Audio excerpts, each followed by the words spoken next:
Toronto continues to lead the NBA in wins and have now won 8 of their last 10. Doug Smith has been covering these Raptors since the inception of the franchise. He joins us now. Hey, Pascal Siakam is the new exciting toy that they have there as far as his development. Hit the game winner against the Phoenix Suns. Tell us about how that built his confidence even more and the team having confidence in him.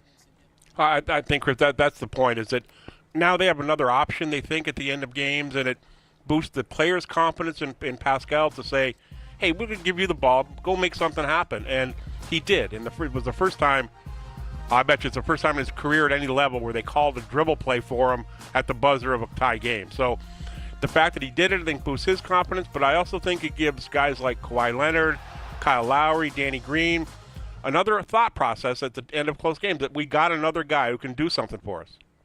Hey, Doug, hi, this is Booz. How you doing? Hey, Booz. Not bad, thanks. I wanted to ask you, Toronto's been a terrific team all season long. Who do you think is their best competition to get to the NBA Finals, whether it's Philadelphia, Boston, Milwaukee? Who do you see being their toughest competition?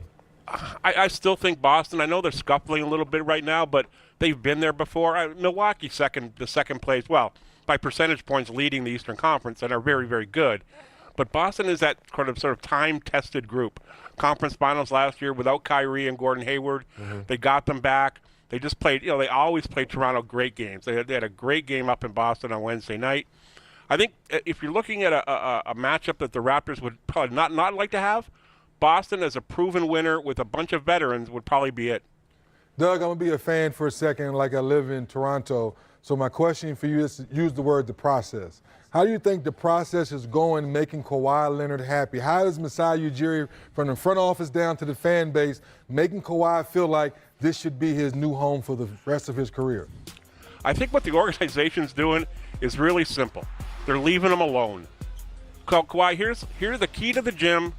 Come and shoot. Do whatever you want to do. The city's nice. Whatever you need, let us know. We'll take care of it. But there's no pressure. There's no all-out full-court press trying to kiss up to him every day. They're letting the team's success and the fact that here he's the guy and he can go about his business not anonymously, but relatively anonymously. And frankly, if you want to win for the next 3 or 4 years, I think the Eastern Conference and Toronto is where you might want to be. I don't know the Clippers are there, and I get that the Lakers might have some draw, but are they any closer to playing for a championship than Toronto is in the East? I don't think so. Kawhi Leonard going to sit out tonight. We know he's rested the second night of back-to-backs all season, but they last played on Thursday night, so why is he sitting this one out? We asked Nick Nurse that just an hour ago, Chris, before the game. He said just the medical people decided that tonight's another good night to rest. And, he did take off Thursday night after he played a lot of minutes in Boston on Wednesday. He had played the most minutes of the season in Washington in a double overtime game on Sunday. I think the cumulative effect is, okay, you know what, if we got to give up a game in January so we got him fresh in April, May, and June, that's okay. This is going to give him a break from, he played Wednesday night and then he'll play again until Tuesday, almost a week off. And I think that sort of cumulative rest on the leg is going to be good for him in the long run. And frankly, they operate pretty well without him. Yeah, and I was going to take you right there, Doug, where I think it's a two-part thing where, one, let's keep our good relationship going and let him have an extra day off. But we've also learned that our second unit and other guys actually have played great basketball this season with him off the floor.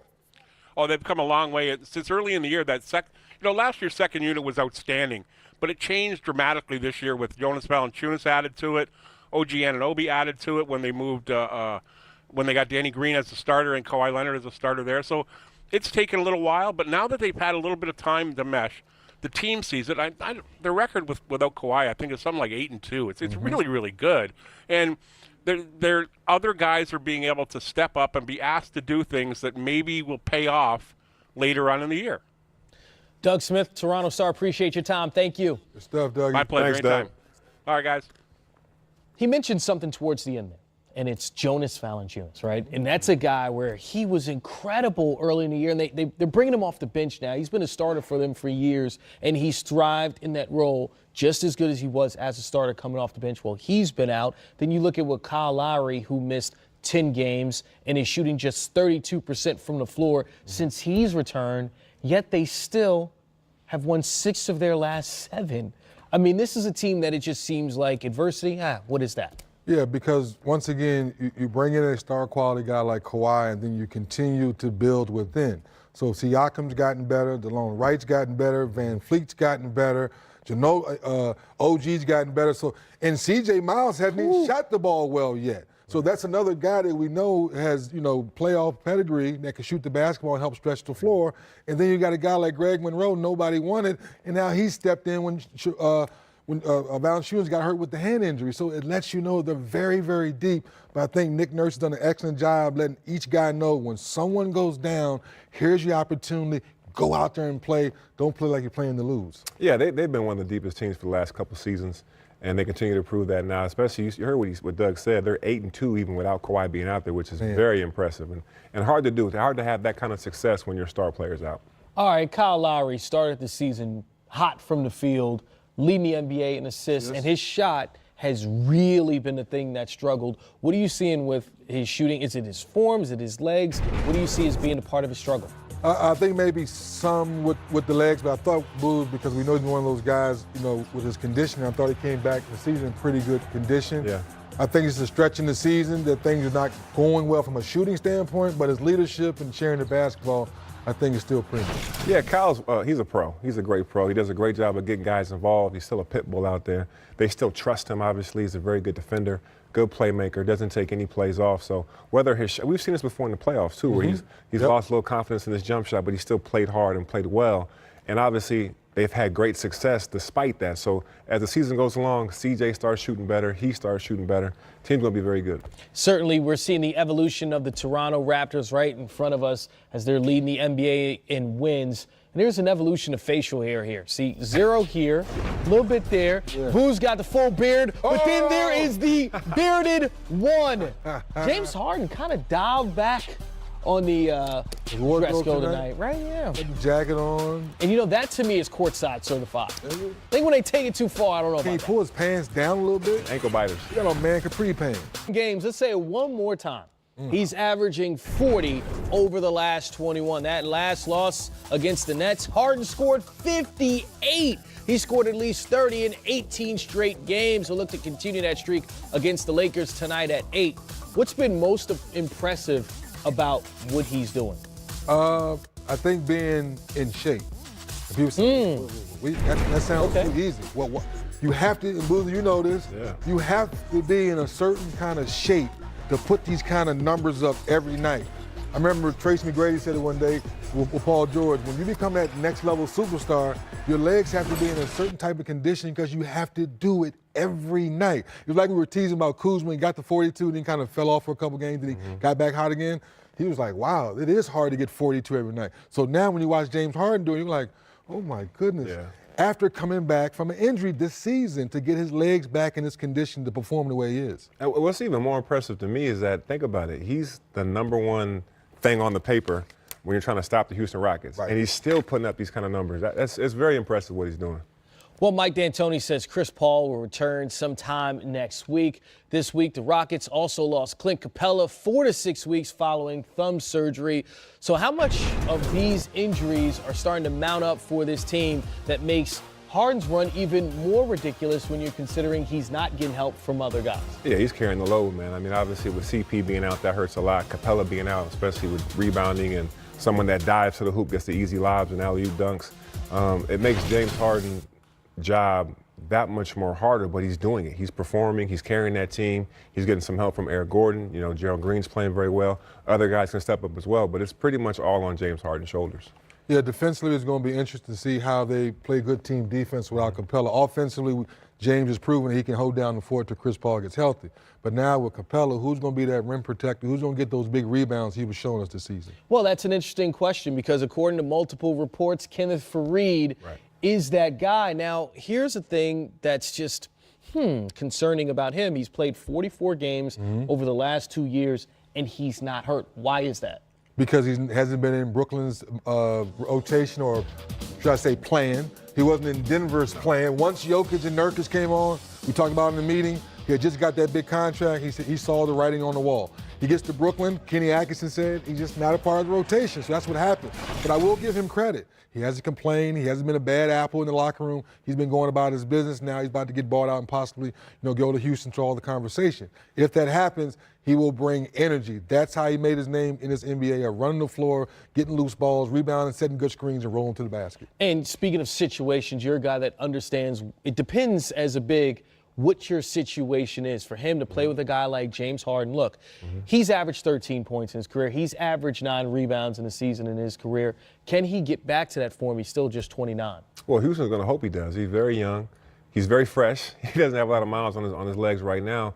And the hope for Fareed is, like 3D said, he brings energy. There's always room for a guy that brings energy and effort. And if he can continue to run the floor hard, set good screens, roll to the hoop for alley-oops, play good defense, rebound the basketball, he can help that team out. Keeping with our theme of teams missing their key players, there's none bigger than one LeBron James for the Los Angeles Lakers, right? Well, they come into tonight against Houston riding a 2-game win streak. The Lakers actually 5-7 overall without LeBron now. That includes wins in 4 of their last 6. Of the young Lakers who seemingly are growing through this experience over the past couple of games, who's growing the most to you? Kyle Kuzma has been cooking. You look at his numbers throughout the stretch, 26 points, 7 rebounds, playing very well. Me and 3D talked about it last night with you, Chris. He plays downhill. He's a runner. He takes advantage of his opportunities. He shoots the ball from a pretty solid clip from the three-point line. He makes his free throws, and he's getting more consistent. And that's the big thing for me with him, because he can pick and pop. He can roll to the hoop. On defense, he can play the 2, 3 to 4, sometimes the 5, depending on who he's going against. So for him, in his second year, to be averaging 19 points and doing what he's doing, trying to hold that fort down offensively, doing a great job. I think for that OKC game was Alonzo Ball for me, and to hear him say that I'm playing with more confidence, I'm playing more aggressive now that LeBron's down on the floor. He's used to having the ball in his hand, so I'm saying to myself, guys, if Alonzo can play with this type of aggression and this type of focus and this type of confidence when LeBron comes back, then LeBron can say, okay, maybe I can take this quarter off because I know Zoe's going to do all the right things to keep things going. If I come out the game, we're up 10, I come back in, we're up 14 because Zoe is playing confident basketball. That's what I like when I saw that OKC game. All right, focusing on this matchup, the Lakers have also lost to the Rockets twice, and that's with LeBron, and that's by an average of 12 points. All right, and James Harden scored 50 the last time these two teams went head-to-head. Can we expect the Lakers to be able to compete in this one? Chris Paul out, Clint Capella out, that's different. But can they compete against James Harden, the better one, the way that they're currently constructed without LeBron on the court? Well, I think what Luke Walton will try to do is to tap in what we saw in the OKC game the other night. The question is, when James Harden gets cooking, does your enthusiasm get taken out of you, because now how do you slow him down? On the flip side is you have to get some stops to get some easy offense to get your confidence going on the offensive side of the ball. I think something else I like that they did the other game was where they had Ingram playing the point, almost like a point forward. Yes. That helps them offensively, get guys involved, make plays for each other. So we'll probably see more of that tonight. LeBron will be cleared to practice next week. Lakers have Golden State on Monday, Timberwolves on Thursday, the Suns on Sunday. When you look at those games and you think of LeBron coming back, when do you foresee him being able to get back on the court if he's just now starting to practice on Monday? Knowing LeBron, Booz, you've been around him before. If LeBron really wanted to play, I think tomorrow, if we had to, he would. But I think there's being smart just to make sure. So a practice or two, and if LeBron said he's ready, then he'll be back on the floor. Yeah, LeBron's done a great job with his body. As you guys know, he barely ever misses any games, as we've seen throughout his career. I'll leave it up to him. I think if I'm one of his teammates, he knows his body better than anybody else at this stage in his career, does a good job of taking care of it, works out every day. And when he's ready, he'll be back out there. And when he does get back out there, the wins will start going like this. Yeah. And if you go this, right, because the Lakers in the standings, they were doing this before their recent win streak, winning 4 of their last 6. Does that take the pressure off LeBron to come back when, okay, the young guys are handling this right now, they're staying afloat, they've won 4 of 6, as opposed to, oh, wow, we're falling, we're almost out of the playoff picture in the Western Conference? I think it's the other way around, where when things were struggling, it might have been some pressure that maybe I come back a little sooner. They win a couple, And now I want to get back now while they're playing well to feed off the good confidence and the good play versus they're struggling. It's like, LeBron, come save us. No, now we found our stride. Now we found our confidence. Now come back to your point. Now let's really ride this wave and go that way. I think he's looking at it that way. Yeah, I agree 100% because now these guys have stepped up. Kuzma's playing better. Lonzo Ball's playing better. Ingram's being a playmaker and doing more things. Then you bring LeBron, who's an MVP candidate, back into the fold and gives them a chance to get even more boosted, hopefully climb a little bit up in this Western Conference standings. That makes a lot of sense. It'll be interesting to see how the Lakers perform tonight against the Houston Rockets and how they look when LeBron James comes back. Certainly something to be excited about.